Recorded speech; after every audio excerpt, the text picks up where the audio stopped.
Olá, pessoal! Vamos à nossa aula de inglês da semana.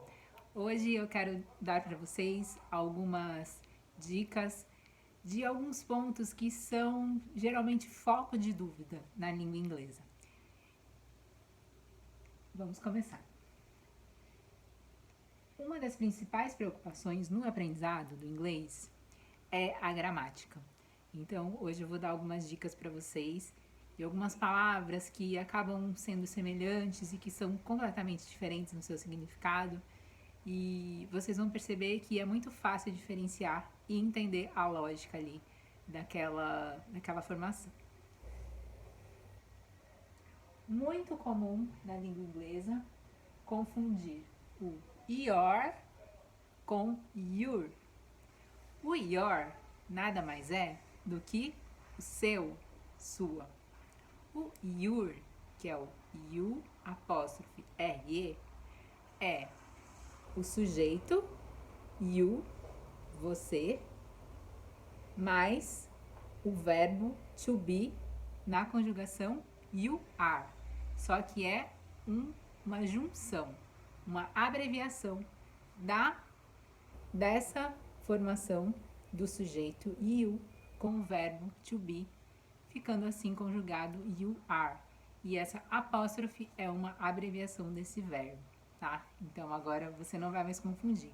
You, your, o seu, sua.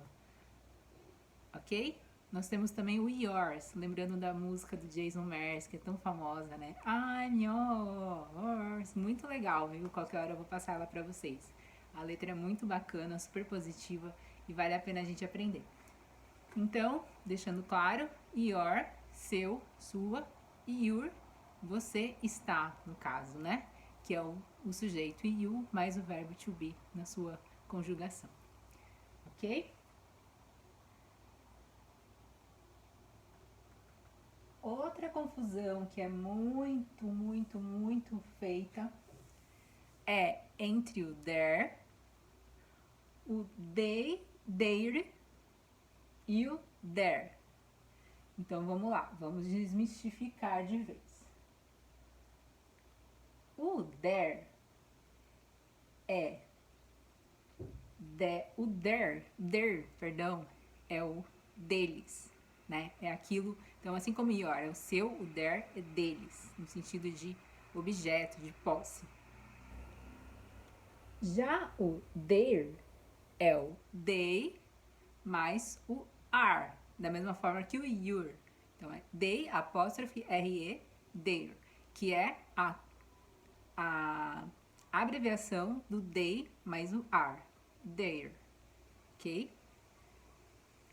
E por último, o there, que é no sentido de ali, local, tá?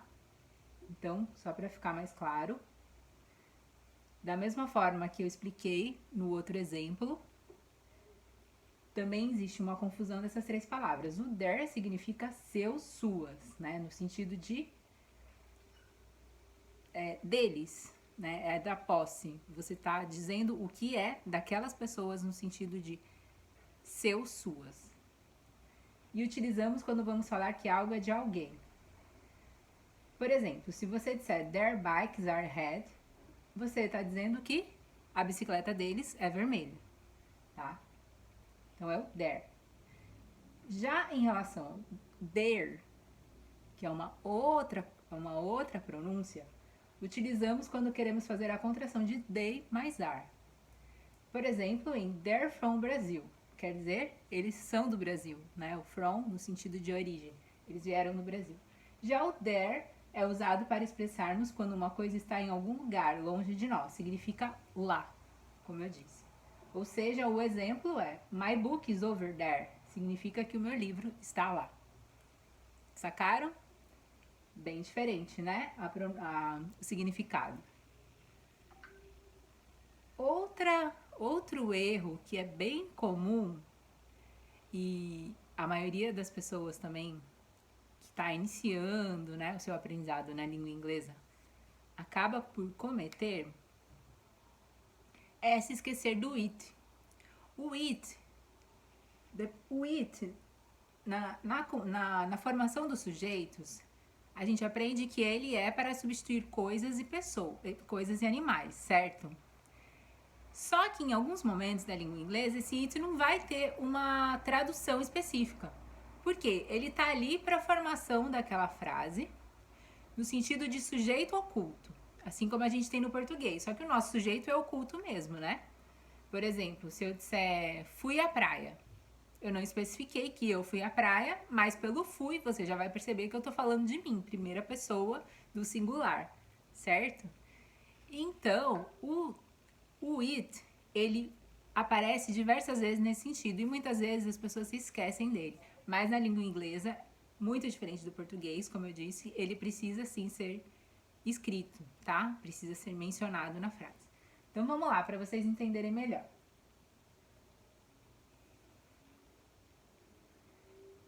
Ó, reforçando. No português temos o costume de esconder o sujeito, como por exemplo na frase é legal. É legal. O que eu consigo sacar dessa frase? Que eu tô falando da terceira pessoa do singular. Mas o que especificamente eu tô falando? Né? Provavelmente isso vem dentro de um contexto, né?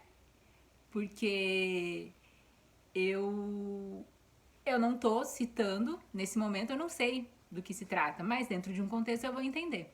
Por isso que no português a gente permite essa ocultação do verbo. Ok? E é o chamado sujeito impessoal. Nesse caso, o sujeito impessoal porque ele não se refere especificamente a nenhum sujeito. No inglês, não podemos falar uma frase sem usarmos o sujeito. Por isso, o it. O it é um coringa, a gente pode dizer assim. No caso, temos que utilizar o it para que a frase fique correta, como por exemplo, it's nice. It's nice. Eu não posso dizer is nice. Eu tenho que colocar o it. It's nice. O it não tem tradução ou significado no português, como eu disse. Mas é indispensável na língua inglesa, tá? A gente precisa citá-lo. Então, não se esqueça mais de colocar o it e não tenha medo de usá-lo, porque ele de fato é muito útil. Um outro exemplo, que ali é uma frase que com certeza a gente vai perceber que o it é fundamental, é a frase it's raining. Está chovendo. Eu tenho um sujeito? Não tenho. Por isso o it. Porque é necessário que... Eu não posso dizer is raining. No português a gente diz, né? Está chovendo. Mas no inglês eu preciso colocar o it. Certo? Outro erro muito comum. Não usar ing após as expressões. Então, em uma frase em inglês, os verbos que sucedem as preposições, tá? Atenção, os verbos que sucedem as preposições devem obrigatoriamente usar a terminação ing, que nada mais é do que o nosso gerúndio. Cantando, falando, brincando, playing, no caso do inglês, jogando, singing, cantando. Aí vocês vão entender melhor. Olha esse exemplo. Thanks for, que é uma preposição para, no sentido de favorecer. Thanks for helping me. No, thanks for helping me. Eu preciso usar o ing. Por quê? Eu estou usando antes uma preposição. Preposição for.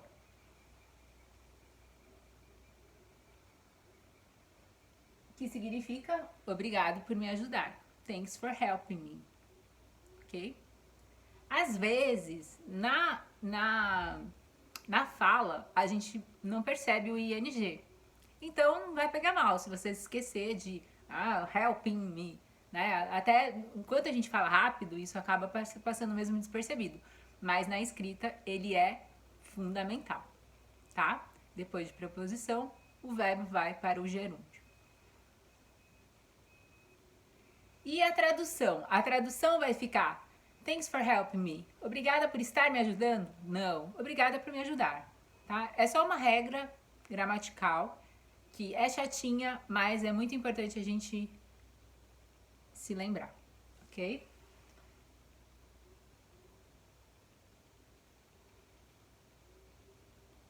Então é isso, pessoal.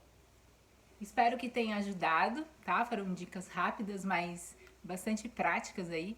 E fique atento às formações frasais, ao contexto, às preposições, ao ing e a tudo mais que a gente passou pela revisão hoje, tá bom? Até a próxima, até mais!